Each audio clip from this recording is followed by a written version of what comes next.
بەشێکی بەخێر بێن من ناوم ئارەم ئیسماعیلە زەمانێکی زۆر ئەمیشە ئاکەم تقریبان ئەچێ بۆ 30 ساڵ زیاترە خەریکی ئەمیشەم ئەم پیشێژ وڵای وی ڕاستی بێ خۆم هەڵم بژاردووە و ئەمیشە خۆم ئەوەم کردووە بڵێن زیاتر سەرقاڵم لەمیشە و حەزم کردو خەریکی ئەمیشە وردەکارانم خاز ئیشی بەڕە و جاجم و فەرش و شتی کوردەواری زۆر بەشی هەمیشی قەدیمی نەمانە هەمووی چەند ساڵ تێپەڕن جۆڵاکاری تایە تەونە جۆڵایە ڕستنە ئەم بابەتانە چێتە بەشی پیشەی ئەوەی کە ئیشی دەستی سەڵاسەتن و هەمووشی بەدەست دەکرێ و بابەتەکانی ماوادێک نەبوو جیازێکیشی بکرێت ئیلا هەر بەوە بووە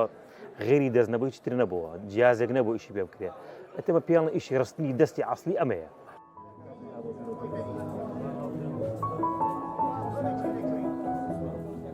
بەڕەمان زۆرە جاجممان هەیە فەرشەکان ئاوریش بڵێن فەرشی ئاوریشم هەیە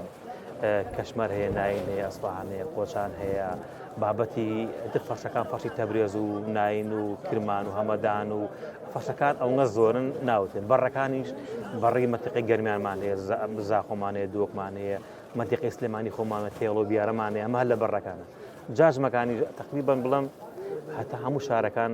نوعی جاژمەکانمان لایە کە هەموو ئیشی دەست و ڕستنن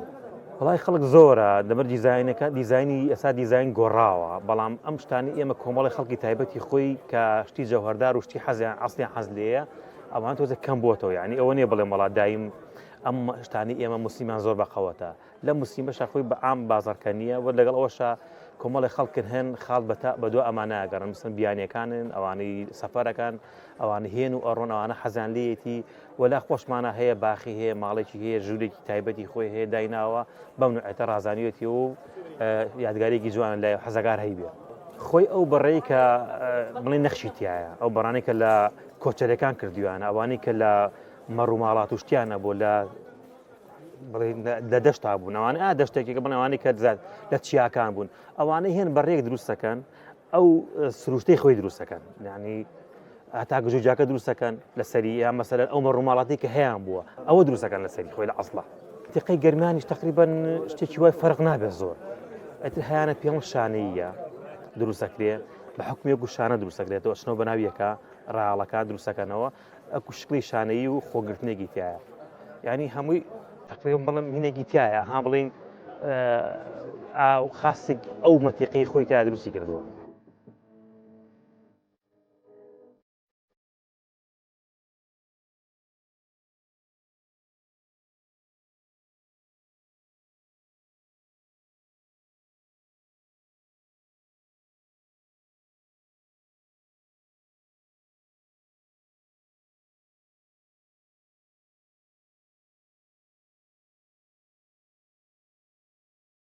بەتاکید ئەمە ئێمە ئێستا هەر لە بەڕێیەکە دەیان فڕش دروست کراوەتەوە لە فەرشێکە دەیان فڕش دروست کراوەتەوە ئەو نەخشە کۆنەیە بەس بە مۆدێرنی تازە ئەمان ئێمە کلاسیکن ئەوە مۆدێرنن تای واشەیە کلاسیکەکەی حەزدێ کلاسیکاکەی وا هەیە بۆ مۆدرنی کە دروست کراوە هەمان نەخشی بەڕۆ فەرشەکانی ئێمە لەسەر فەرشەکانی ئەوانە ئەفڕۆشتێ و تازە کێشەشی نییە خەڵکیش هەیە حەزی لێ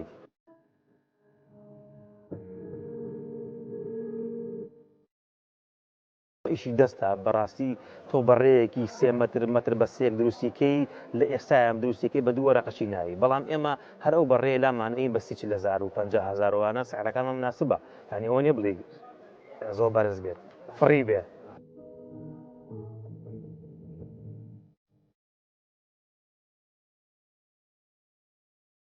وەڵا زۆرن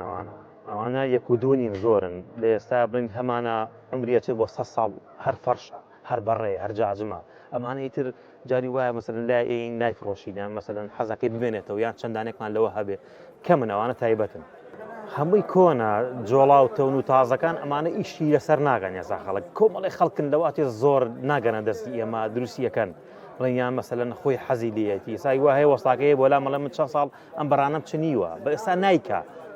ناچێ خۆشی هێدی ئەی فڕۆشێ بە ئێمە سا فەرشمانەی تاریخی لەسرە مەسەلەن بە تاریخی خۆی لەسەری نووسیوە بە زەوقی خۆی کردوێتی تاریخی ئەو ڕۆژە مناڵەکەی یان مەسەلەن ساڵ و کاتەکە ئەوانەی هەمی نووسیوە لەسەری ئێستا تاریخمان هەیە مەسەلەن کابرا لەواشێ ئەو ڕۆژەی خۆی کە دروستی کردبێ حەزی کرد بە ئەم تاریخە هەبێت فعلەن هەشە زەفەرەکە هەرماوەت و ناشبوتێت.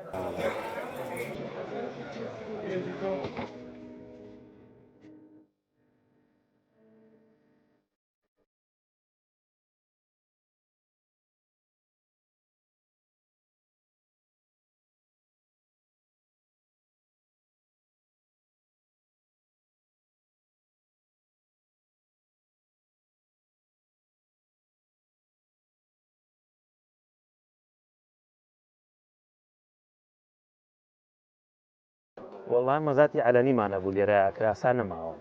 کۆمەڵێکمانە بوو کە عومەر و شێعەلی و کاک مەحموود کۆمەڵێک بوون ئیشی ئەمانەیانە کرد لێرە مەزاتیانە کرد حەڕاجی شتیانە کرد مەسەلەن لە ساعرێکەوە لەکەمەوە ئەڕێ بووە زۆر بەسەرێکەکەی بوو شابەر خێری لێبینی ئێستا نەماوە.